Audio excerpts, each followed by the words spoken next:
Testing, 1, 2, 3. We are live in the City Council chambers of Malden City Hall preparing for the sludge hearing. The purpose of this meeting is for us all to have an opportunity to provide input to the Mass Water Resources Authority on the proposed sludge dump that now finds Malden on the short list.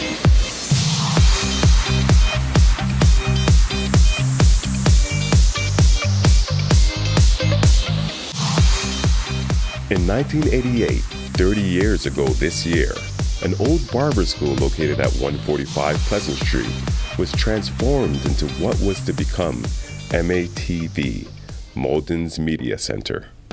But the real story began in 1987 when Rika Welsh was hired as our first executive director. Her leadership role was instrumental in building a strong foundation for MATV by connecting with our local community leaders and guiding them in creating a vision for what this access center could be.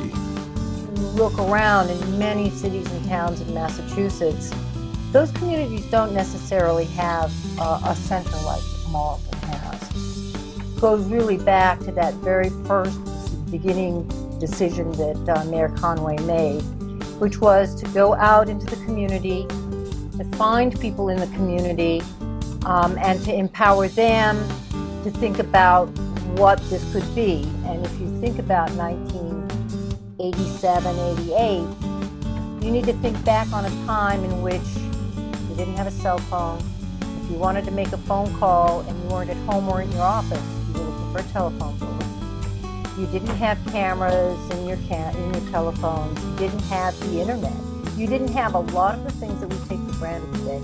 So what MATV was proposing to do as a community media center back then was really to bring technology into the hands of people.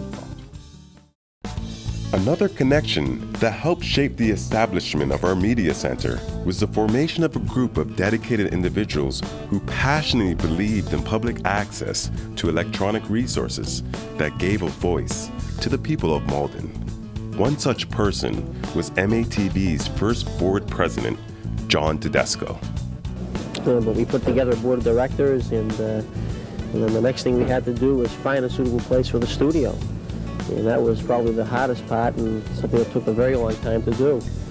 Finally, we found some place, which is behind us, that was suitable for a studio, and it's taken us about a year and a half to renovate the building and to see what you have today, which is an excellent studio for the community. And there were others, like Emerson Teal, whose connections to trade unions and municipal leaders were instrumental in building the structure we have now. One of the things that the mayor said is, I want this a separate corporation, and I don't want any mayor, myself or after, to be able to meddle with it. Then, in 1989, MATV officially opened its doors to the public. Within a few months, our volunteer members started producing programming to be seen on our 3 channels, representing the public, educational, and government interests in the city. And the thing that struck me was the incredible poverty of the country.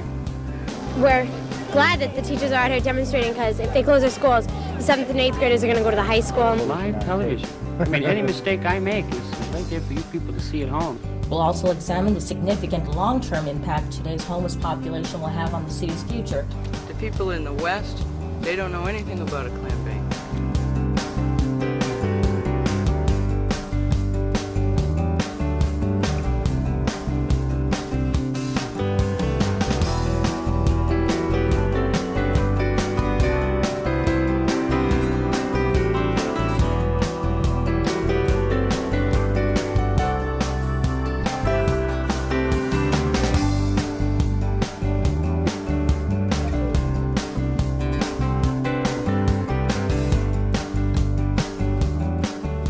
In the 3 decades of its existence, MATV has had only 3 executive directors, Rika Welsh, Jeff Hansel, and our current ED, Ron Cox.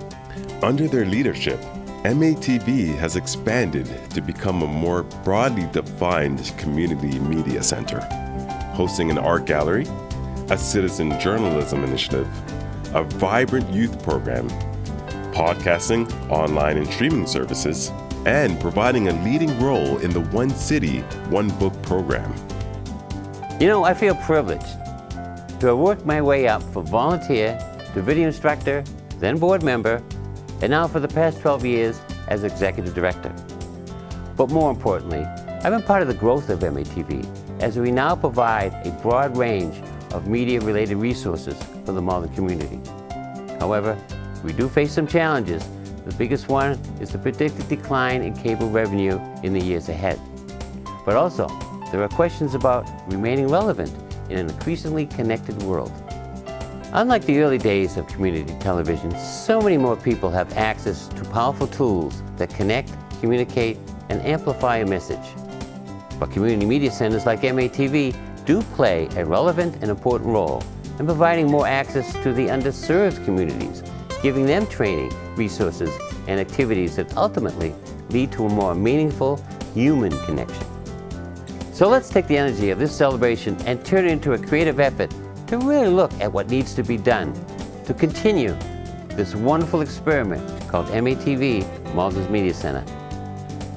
For 30 years, MATV, Malden's Media Center, has been connecting community. Whether it's promoting civic engagement, nurturing the arts, or exploring our diverse cultures, we have become a vital organization in Malden that brings people together. We ask that all of our members, participants, and supporters help us in ensuring that MATV continues to grow and flourish going forward into the future. Malden is a city ever in transition with a proud history and a robust present. MATV can play a critical role in helping to build a better future for Malden.